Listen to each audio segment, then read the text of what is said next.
After my morning run, I came home to find my usually lazy husband walking out of the room covered in sweat. The house was a mess, and I had no idea that everything before me was just a facade he had created. In daily life, he looked like a sloppy homebody, but in reality, he was a highly skilled warrior from a secret clan of ninjas. Every morning after I left the house, he began intense training. His specialty was throwing shuriken. On the surface, he was just a courier for a delivery company, but in truth, the entire company could transform into a modern ninja force at any time.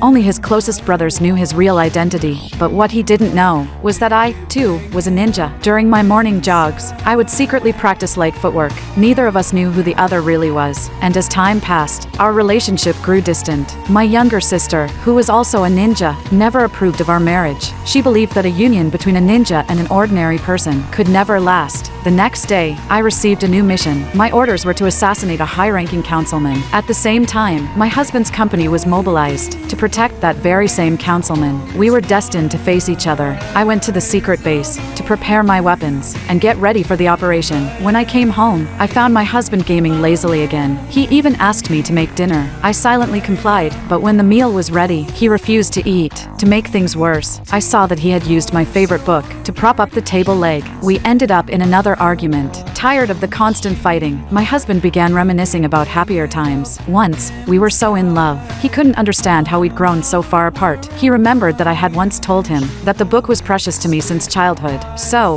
he decided to make things right. He apologized sincerely and suggested we meet at 7 p.m. at the same restaurant where we'd had our first date. Seeing the honesty in his eyes, I agreed. That afternoon, I began my mission. Using a drone, I successfully infiltrated the councilman's mansion, but the faint sound of the drone was picked up by my husband's sharp senses. He quickly hurled a shuriken, destroying it instantly. I was puzzled when my drone lost connection, unaware that my husband was behind it. The councilman immediately tightened security and ordered his guards to stay on duty all night. My husband's dinner plans were ruined. I waited for him the whole evening, but he never came. Disappointed, I left the divorce papers on the table and walked away. For days, I ignored his messages. His hope began to fade. Meanwhile, enemy ninjas infiltrated the mansion. My husband's colleagues were no match for them. During the chase, he used his shuriken technique, but to his shock, his opponent dodged it with ease. What he didn't know was that the intruder was me.